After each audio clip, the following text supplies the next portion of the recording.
Eso se trata. De eso se trata. Y pues ya está con nosotros Hugo Osorio. Ya anda por ahí, Hugo. A ver, te busco por aquí, andas por allá. Hugo Osorio, ¿andas por ahí? Aquí estoy.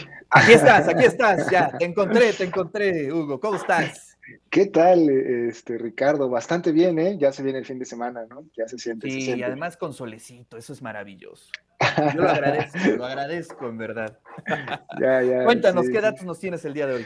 Bueno, hoy les voy a contar rápidamente acerca de la encuesta nacional de ingresos y gastos de los hogares 2020. El INEGI presentó esta información hace aproximadamente un mes. Ya revisamos antes los datos de Coneval, si se acuerdan. Y bueno, ¿qué resultados dan? Hay un resultado que, bueno, bastantes expertos han mencionado.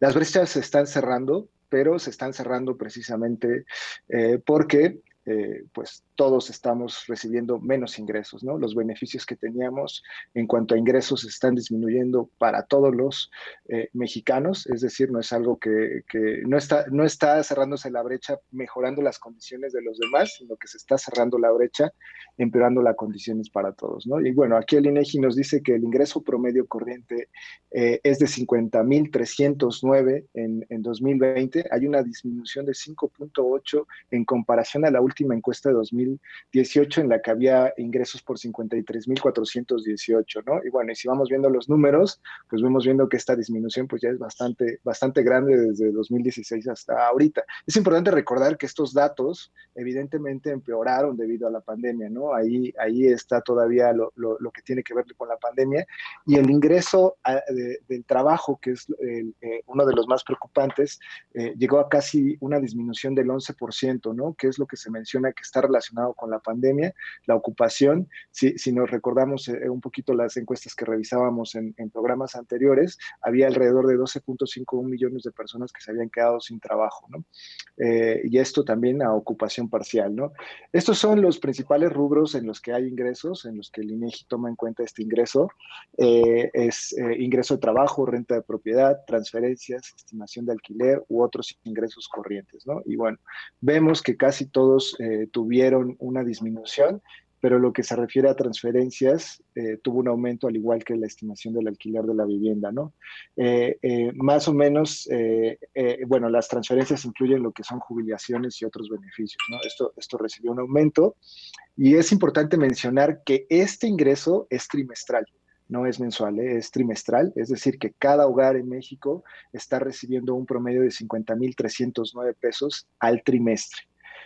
Más o menos por ahí va la cuestión, ahí podemos ver cómo está. A ellos tienen aquí el equivalente al ingreso diario por hogares de 58,8 pesos por perceptor, más o menos así va. Y bueno, lo que ellos nos muestran por diceles del hogar, entre las cosas malas, todos los diseles recibieron una disminución notable, menos el diésel 1, que es el decil 1, que es el decil que menos ingresos recibe, es el único que no recibió, pero esto tiene que ver mucho con la cuestión de ingresos en la zona rural, ¿no? Mientras que a nivel urbano vemos que la disminución se mantuvo.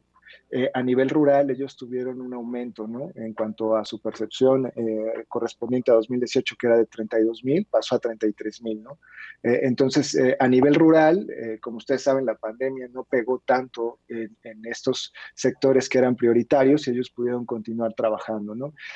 Otro dato interesante es el que reciben las personas de acuerdo a si tienen discapacidad o no tienen discapacidad, ¿no? Una persona en promedio es de 19,023 pesos si no tienes discapacidad al trimestre, mientras que una persona con discapacidad percibe 13,659 en promedio al trimestre. En cuanto a las mujeres, bueno, al trimestre una mujer en promedio está recibiendo 14,860 pesos, mientras que un hombre está recibiendo 22,618 pesos. Si hay una diferencia ahí grande, ¿no? En cuanto a por características étnicas, según sexo y año de levantamiento, también podemos ver que el ingreso promedio trimestral de hablantes de lengua indígena es de 10,221 pesos, mientras que de los que se consideran indígenas es de 14,783 pesos al trimestre, ¿no? Entonces, bueno, ahí también vemos la diferencia entre hombres y mujeres y lo que está ocurriendo, ¿no? En cuanto a nivel de escolaridad, en promedio al trimestre, aquellos que tienen primaria terminada están teniendo un ingreso trimestral de 10,551 pesos, mientras que las personas que tienen posgrado es de 69,332 pesos al trimestre, ¿no? Esto es algo que estamos viendo ahí. En cuanto a gasto, bueno, el gasto corriente, aquí hay una disminución muy llamativa en alimentos, en educación y esparcimiento, que tiene una disminución de 44,8%, vestido y calzado tiene 42% menos, pero acá y esto se debe sobre todo a la pandemia, hay un aumento en el gasto a salud del 40%, ¿no? Lo cual suena totalmente lógico de acuerdo a lo que hemos visto que está pasando con la pandemia. Hay un aumento, hay una disminución en alimentos, bebidas y tabacos del 5%, en transporte y comunicación del 18%, y en transferencia del gasto, ¿no? Más o menos así se ven los gastos, los gastos de lo que está pasando. Tenemos por aquí el dato de Puebla, de qué es lo que está ocurriendo más o menos, ¿no? El ingreso corriente promedio por hogar en Puebla es de 43,800 y a nivel urbano y a nivel rural es de 28,204. Esto es más o menos lo que podemos ver a nivel Puebla, y lo que tiene que ver con el gasto, más o menos a nivel urbano están gastando 28,659 al trimestre y 19,353 a nivel rural. Más o menos así es como se está manejando. El promedio de ingreso en la entidad de Puebla es de 39,616 para esta encuesta 2020.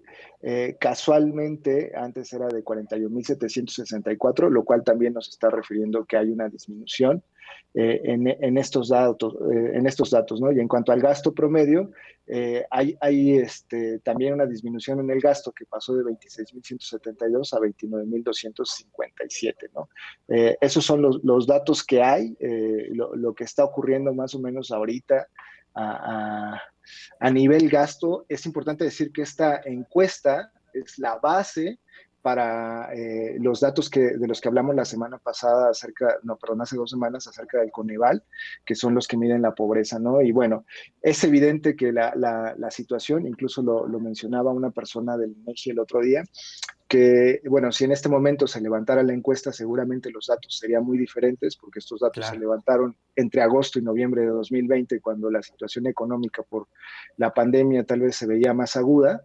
Sin embargo, lo que ellos esperan es que la vacunación ayude a que estos datos se mantengan en ascenso y recuperándose, ¿no? Pero lo que sí es un hecho es que evidentemente la brecha se está cerrando, pero no se está cerrando porque estemos recibiendo más ingresos, sino más bien porque todos los deciles estamos recibiendo menos ingresos, es decir, la brecha se está cerrando hacia abajo.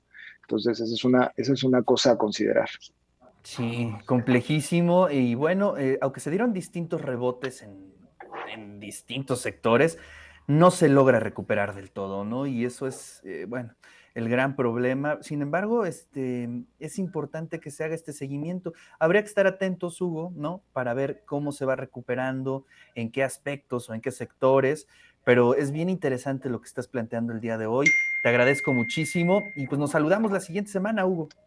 Sí, la siguiente semana con datos COVID para ver qué pasó con las escuelas y el regreso. Ya pasaron 2 semanas y vamos a Es revisarlos. importante, exactamente. Esa es la tarea de la próxima semana. Te mando un fuerte abrazo. Muchas Abrazo gracias, grande. querido Hugo. Eso se trata. De eso se trata.